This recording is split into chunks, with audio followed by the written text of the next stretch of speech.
Halo, selamat datang di kejuaraan pertandingan buah durian.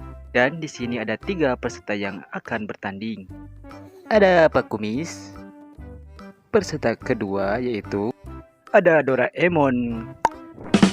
Dan peserta ketiga kita, Cacit Songong. Apakah di antara ketiga peserta ini yang akan mendapatkan hadiah Rp2.000 dari Kurap Media? Oke, kita lihat peserta yang pertama. Yang pertama ada durian monyet. Wah, aneh betul ini namanya durian monyet.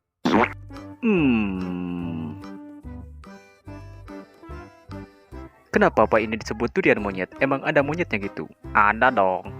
Ini duriannya, dan ini monyetnya. Bangsat kau. Oke, kita cek yang peserta yang kedua.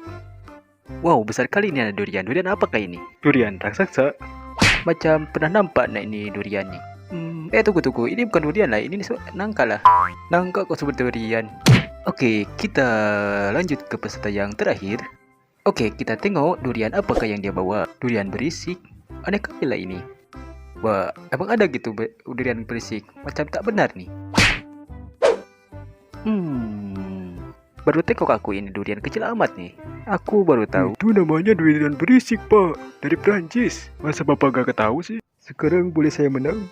2-3 anjing bulldog. Ini masalah goblok.